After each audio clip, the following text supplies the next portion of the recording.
매주 수요일 저녁마다 사무엘서의 말씀을 가지고 계속해서 살펴보았는데 장장 4년이 넘는 그 기간 동안에 우리가 사무엘상 그리고 사무엘하의 말씀을 쭉 살펴보면서 은혜를 받는 기회가 있었습니다.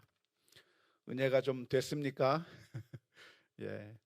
말씀을 전하는 가운데도 제가 많은 은혜를 체험하고 또 하나님의 말씀을 더욱더 깊이 묵상하는 계기가 되어서 얼마나 하나님 앞에 감사한지 모르겠습니다. 사무엘서에서 이야기하고 있는 이 다윗의 이야기가 이것으로 다 끝나는 것이 아니고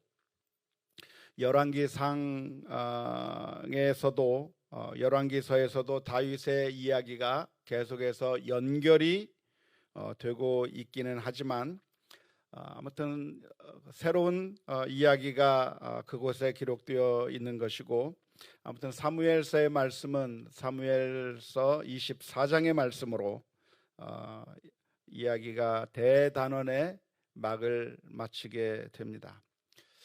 우리가 어떤 것을 볼 때는 처음도 중요하고 중간도 중요하고 다 중요하고 중요하지 않은 부분이 없는 것이지만, 그러나 더욱더 중요한 부분이 어디냐면 마지막 부분이 정말 중요합니다.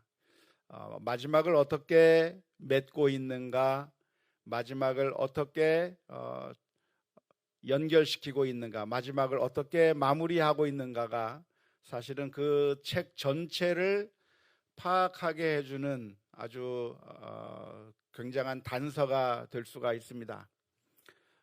요즘 영화를 보거나 혹은 드라마를 보거나 혹은 저 미국 드라마를 본다든지 하게 되면 그 이야기의 흐름이 굉장히 복잡합니다.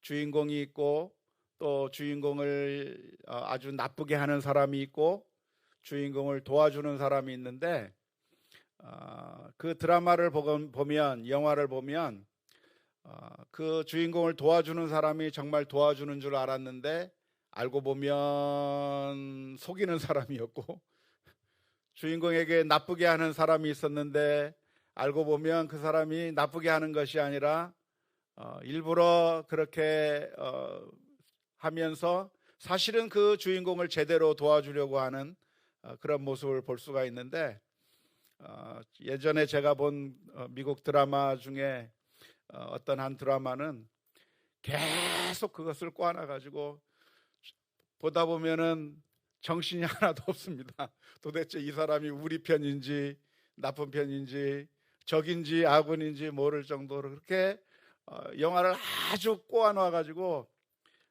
그 영화를 보면서 그 드라마를 보면서 저 사람이 정말 잘 해주면 잘해주나 보다라고 생각하는 것이 아니라 제 마음 가운데 어떤 생각이 드냐면, 저러다가 어떻게 배반할까? 또 나쁜 사람이 보면 저 사람이 나쁜 사람인 것 같지만 사실은 저 사람이 좋은 사람이 아닐까? 의심하면서 드라마를 보게 되는 것인데, 그런데 맨 마지막에 가면 모든 것이 다 정리가 되는 거죠. 중간에 있었던 그 모든 일들이 사실은 이러한 큰 목적을 향해서 가고 있었구나. 욥기서의 말씀도 마찬가지 아닙니까?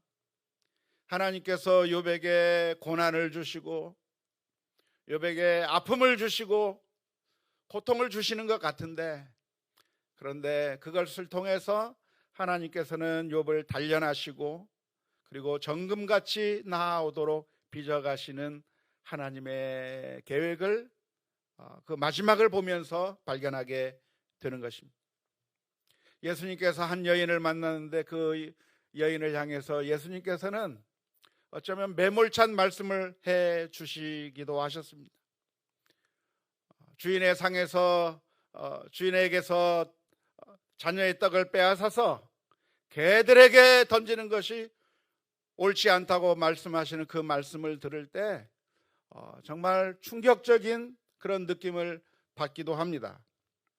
하지만 주님께서 결국에는 그 여인에게 사랑을 베푸시고 병을 치료해 주시는 그런 모습을 보면서 주님이 어떠한 분이신가를 제대로 알게 되는 것처럼, 우리가 사무엘서의 말씀을 읽는 것도 사무엘서뿐만 아니라 모든 책들을 볼 때는 그 마지막 장면이 어떠한 장면인가를 살펴보는 것은 아주 중요하다고 할 수가 있겠습니다. 오늘 본문의 내용은 지난 시간에 살펴본 것처럼 다윗의 범죄와 관련이 있습니다. 다윗은 말년에 인구 조사를 하게 되었는데요, 인구 조사를 하는 것은 어쩌면 나쁜 일이 아니라 왕으로서 충분히 할 수 있는 일이었습니다. 성경에는 인구 조사를 하라고 하는 하나님의 명령이 있기도 했습니다.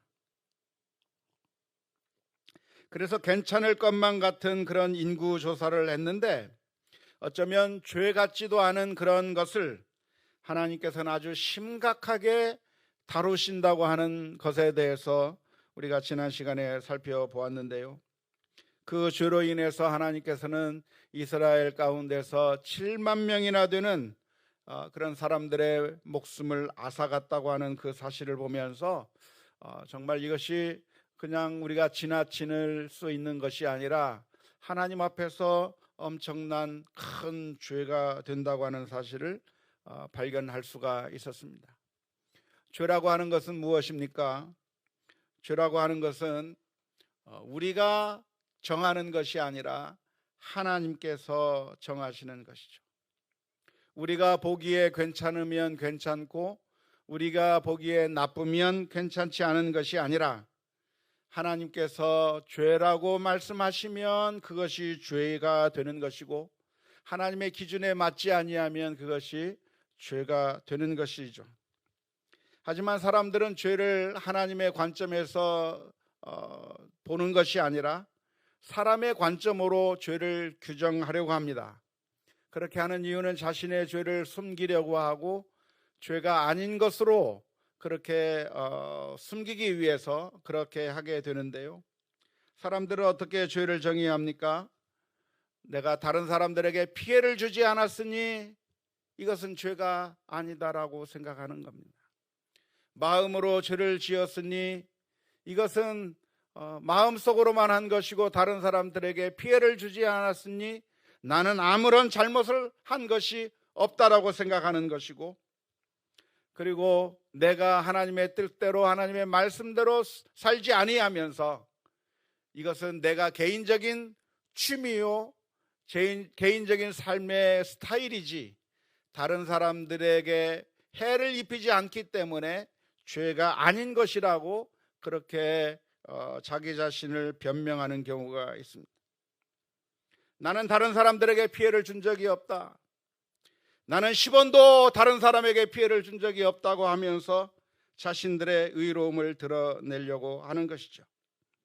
하지만 성경에서는 죄의 기준은 우리가 정하는 것이 아니라 하나님께서 정하시는 것이고, 그래서 믿음으로 하지 아니하는 모든 것이 하나님 앞에 죄가 된다고 하는 사실을 분명하게 이 다윗의 이야기를 통해서 우리가 깨달아야 할 것입니다.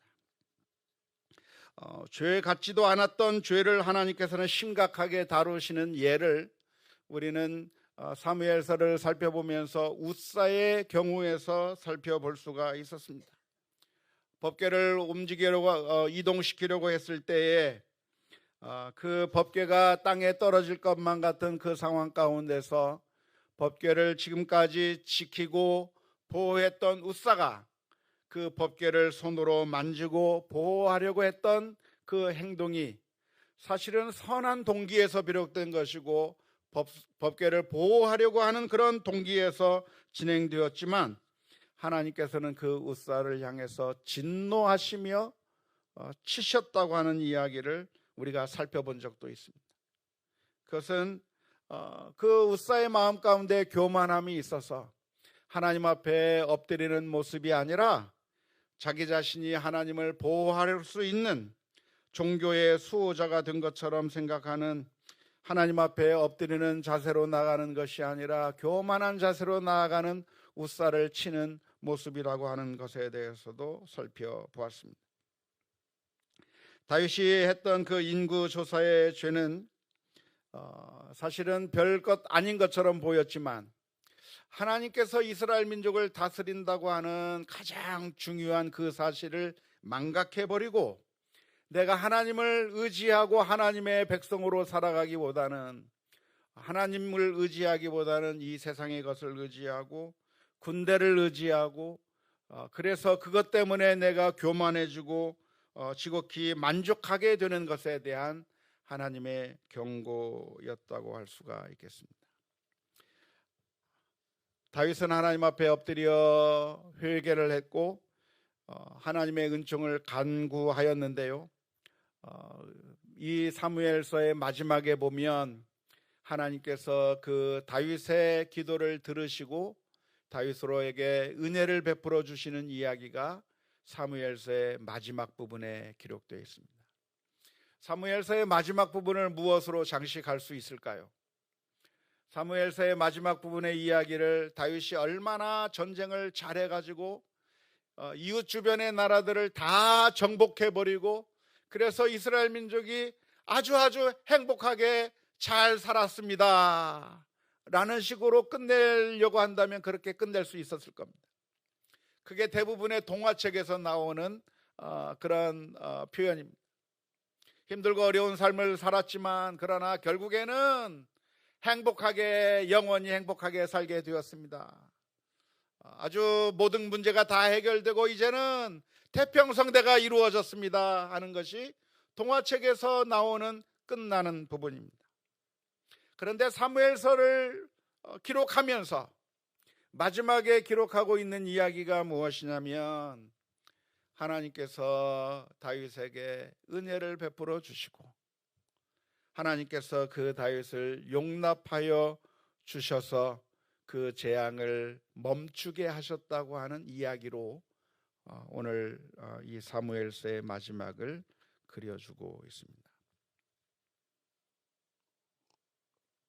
다윗이 하나님 앞에 회개할 때 하나님께서는 가시라고 하는 선지자를 보내어 주셔서 이제 아라우나의 타작마당에서 하나님 앞에 제사를 드리라고 말씀하고 계십니다.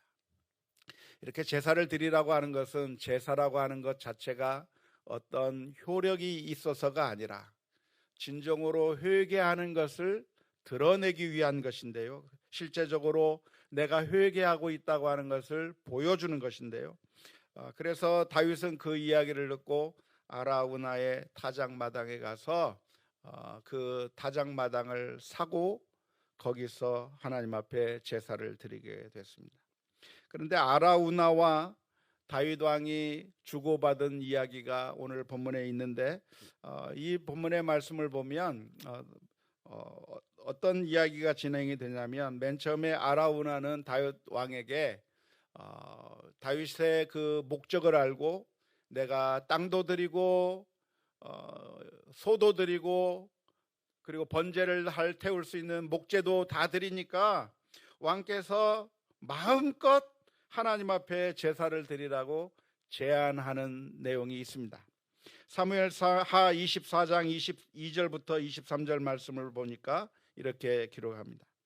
아라우나가 다윗에게 이르되 원하건대 내 주 왕은 좋게 여기시는 대로 취하여 드리소서. 번제에 대하여는 소가 있고 뗄 나무에 대하여는 마당질하는 도구와 소의 멍에가 있나이다. 왕이여 아라우나가 이것을 다 왕께 드리나이다 하고 또 왕께 아뢰되 왕의 하나님 여호와께서 왕을 기쁘시게 받으시기를 원하나이다 라고 이야기를 합니다. 공짜로 준다는 얘기입니까? 돈을 받고 주겠다는 얘기입니까? 공짜로 주겠다고 하는 것처럼 보입니다. 그러자 다윗 왕이 뭐라고 대답합니까? 24절 말씀에 이렇게 대답합니다. 왕이 아라우나에게 이르되 그렇지 아니하다. 내가 값을 주고 내게서 사리라. 값 없이는 내 하나님 여호와께 번제를 드리지 아니하리라 하고 다윗이 은 50세겔로 타작마당에 소와 소를 사고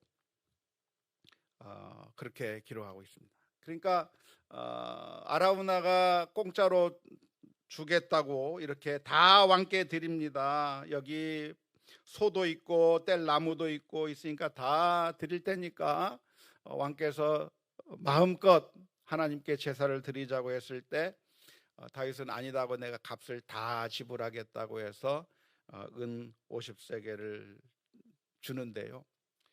우리가 보면은 공짜로 주겠다고 이야기를 하고 그리고 그것을 거절하고 돈을 지불한 것처럼 보이는데 사실은 이런 방식이 당시에 거래하는 방식이었다고 합니다. 이와 비슷한 예가 어디에 나오냐면 아브라함이 막벨라 굴을 살려고 할 때 했었던 그 대화 가운데도 역시 나옵니다. 사라를 매장할 땅을 사기 위해서 아브라함과 그리고 그 땅 사람들이 서로 흥정을 하는데요. 창세기 23장 11절의 말씀을 보면 이렇게 이야기를 합니다. 내 주여 그리 마시고 내 말을 들으소서. 내가 그 밭을 당신에게 드리고 그 속의 굴도 내가 당신에게 드리되 내가 내 동족 앞에서 당신에게 드리오니 당신의 죽은 자를 장사하소서. 그러니까 아브라함이 뭐라고 대답합니까? 13절 말씀에 이렇게 대답을 합니다. 그 땅의 백성이 듣는 데서 에브론에게 말하여 이르되 당신이 합당히 여기면 청하건대 내 말을 들으시오. 내가 그 밭값을 당신에게 주리니 당신은 내게서 받으시오. 내가 나의 죽은 자를 거기에 장사하겠노라. 그러니까 에브론은 그냥 공짜로 주겠다고 이야기를 하는 것 같은데 아브라함은 아니다고 내가 돈 주고 사겠다고 이야기를 하고 있는 것이죠. 그럴 때 이 에브론이 무슨 대답을 합니까? 15절에 이렇게 대답을 합니다. 내 주여 내 말을 들으소서. 땅값은 은 400세겔이나 그것은 나와 당신 사이에 무슨 문제가 되리까? 당신의 죽은 자를 장사하소서. 공짜로 준다는 얘기입니까? 400세겔 받겠다는 얘기입니까? 공짜로 주는 것 같은데 값이 얼마라는 걸 얘기를 해요. 그러니까 16절의 말씀에서 아브라함이 뭐라고 이야기를 합니까? 아브라함이 에브론의 말을 따라 에브론이 해족속이 듣는 데서 말한 대로 상인이 통용하는 은 400세겔을 달아 에브론에게 주었더니. 이스라엘 사람들이 우리나라 사람들이랑 비슷한 것 같아요. 마치 공짜로 주는 것처럼 이야기를 하고 이 땅이 뭐 400세겔인데 뭐 이 땅을 제가 어떻게 팔겠습니까? 그냥 가지세요. 그러면 내가 그걸 어떻게 공짜로 받겠습니까?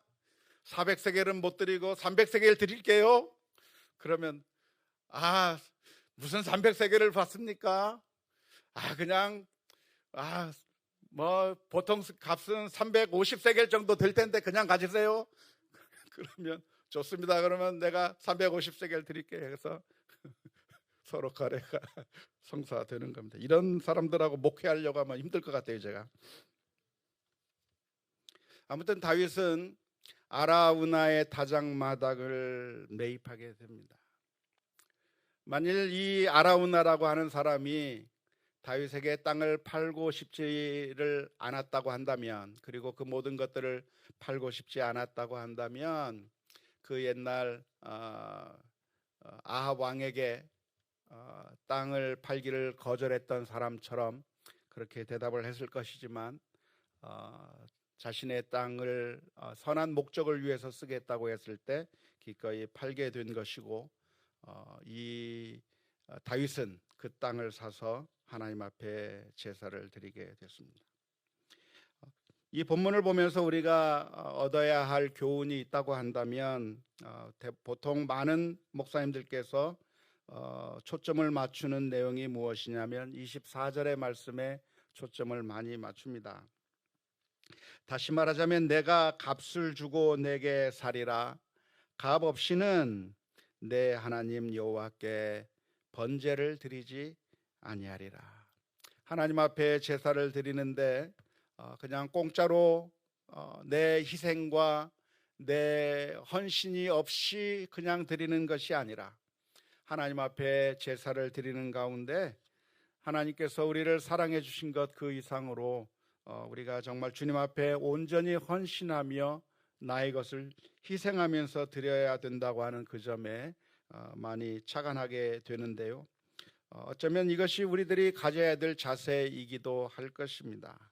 하나님께서 우리를 사랑해 주셨다고 한다면 늘 감사하는 마음으로 주님께 내가 무엇을 드릴 수 있을까? 주님께 어떻게 하면 헌신할 수 있을까? 어떻게 하면 감사할 수 있을까?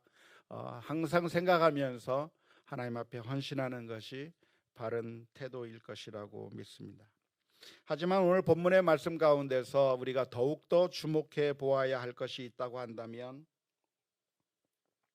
그것은 이 사무엘서의 마지막을 기록하면서 이 다윗이라고 하는 사람이 우리들의 구세주가 아니라 다윗이 우리들을 위해서 모든 것을 제공해 줄 수 있는 그런 우리들의 슈퍼맨, 우리들의 영웅이 아니라고 하는 점을 우리가 이 마지막을 보면서 주목해 보면 좋겠습니다. 다윗이 누구냐면 다윗은 메시아입니다.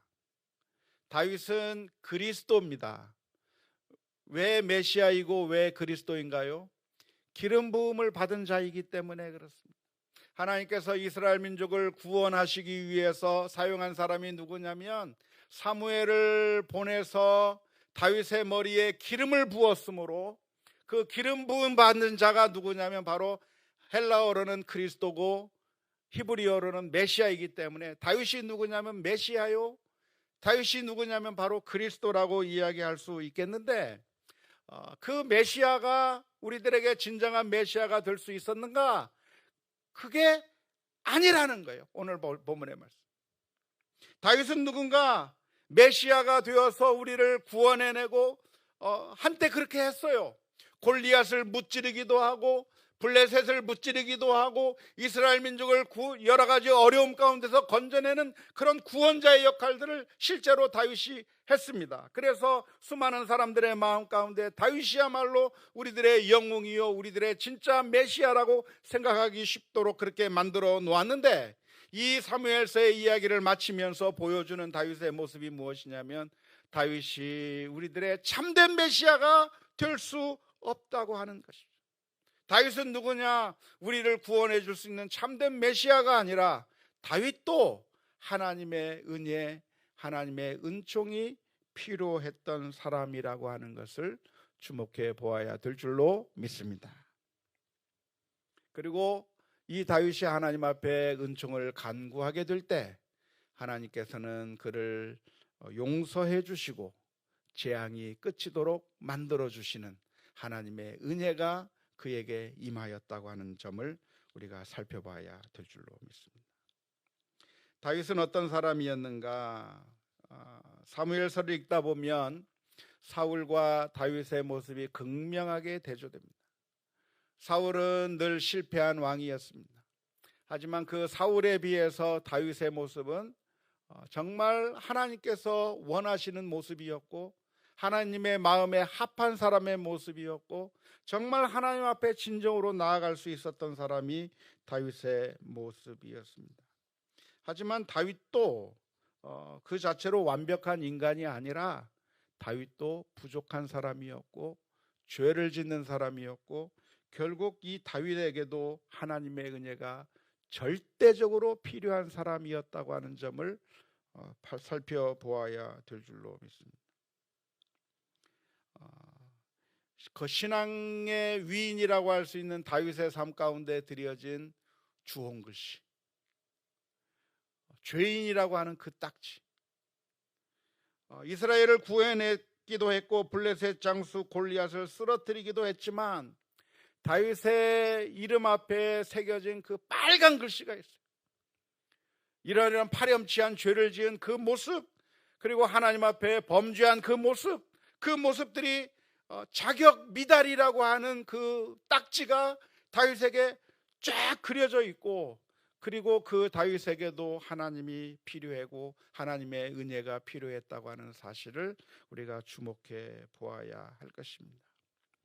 우리가 예수 그리스도에게 소망을 두어야 하는 이유는 바로 이것 때문입니다.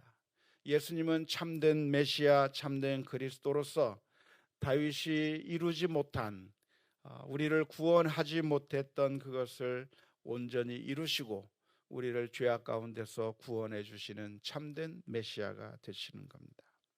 다윗을 바라보면서 우리가 이 세상의 모든 것들이 사실 다윗처럼 부족한 것뿐이라고 하는 사실을 분명하게 인식해야 합니다.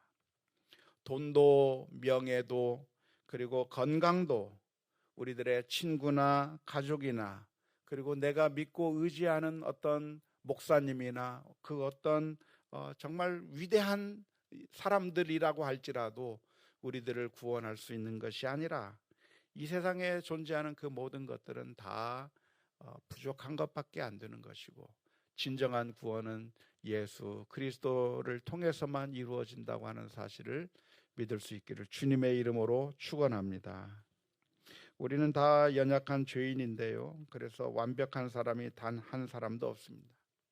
완벽한 사람처럼 보이는 분은 여러분들은 한번 만나보셨습니까? 야, 저분은 정말 대단한 사람이구나, 정말 저분은 정말 모범적인 분이시구나, 정말 저분은 법이 없어도 살만한 분이시구나 라고 생각되는 분을 만나보셨습니까?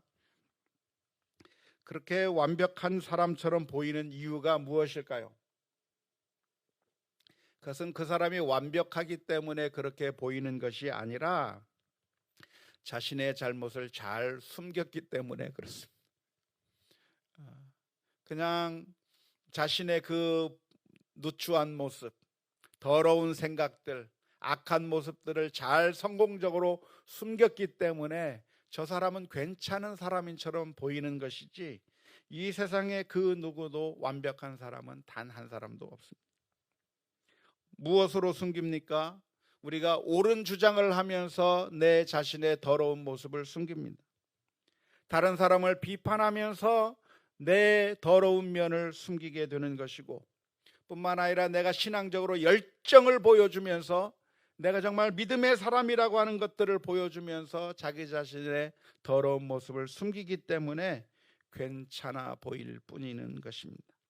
하지만 우리는 하나님 앞에 더러운 모습을 가질 수밖에 없고, 그 훌륭했던 다윗도 그의 인생 가운데 여러 가지 허물과 죄로 인하여서 영원히 멸망할 수밖에 없었지만, 하나님께서 그에게 은혜를 베풀어 주셔서 아라우나의 타작마당 가운데서 제사를 드리며 하나님 앞에 엎드릴 때 하나님께서 은혜를 베풀어 주셔야만, 그래서 하나님께서 재앙을 멈추게 해 주셔야만 살 수 있었던 것이라고 하는 사실을 기억하면서 우리도 하나님 앞에 나가야 될 줄로 믿습니다. 놀라운 것은 하나님께서는 그 다윗의 기도를 응답해 주셨습니다. 제사를 드리면서 하나님 앞에 진실하게 나아갈 때 하나님께서 그 땅을 위한 기도를 들으셨고, 그래서 이스라엘에게 내렸던 그 재앙을 멈추셨습니다. 하나님은 어떤 하나님이십니까? 하나님은 우리에게서 귀를 닫아버리신 하나님이 아니라 우리에게 오라고 초청하시는 하나님이십니다. 이사야서 1장 18절 말씀에 보면 이렇게 말씀하십니다. 여호와께서 말씀하시되 오라, 우리가 서로 변론하자. 너희 죄가 주홍 같을지라도 눈과 같이 희어질 것이요 진홍같이 붉을지라도 양털같이 희게 되리라고 말씀해 주셨습니다. 우리의 소망이 어디에 있는가? 회개하는 데 있는 것이고, 그 회개를 받아주시고 우리를 회복시켜 주시는 하나님에게 우리의 소망이 있는 것입니다. 탕자처럼 먼 길에 가서 아버지의 명예를 훼손시키면서 악한 일을 했다고 할지라도 주님께서는, 아버지는 그 아들이 돌아올 때 그 아들을 영접해주고 환영해주고, 그리고 다시 아들로 회복시켜 주신 것처럼 하나님께서는 저와 여러분들을 받아주신다고 하는 그 사실만이 우리들에게 참된 소망이 되는 줄로 믿습니다. 이 사무엘서를 쭉 살펴보는 가운데 그 어떤 누구에게 소망이 있는 것이 아니라 오직 하나님에게만 소망이 있고 우리를 위하여 십자가를 못 박히신 예수 그리스도를 통해서 구원이 있다고 하는 그 사실을 기억하면서 매일매일의 삶 가운데서 주님을 바라보며 믿음으로 승리해 나가는 귀하고 복된 우리 성도님들 다 될 수 있기를 주님의 이름으로 축원합니다.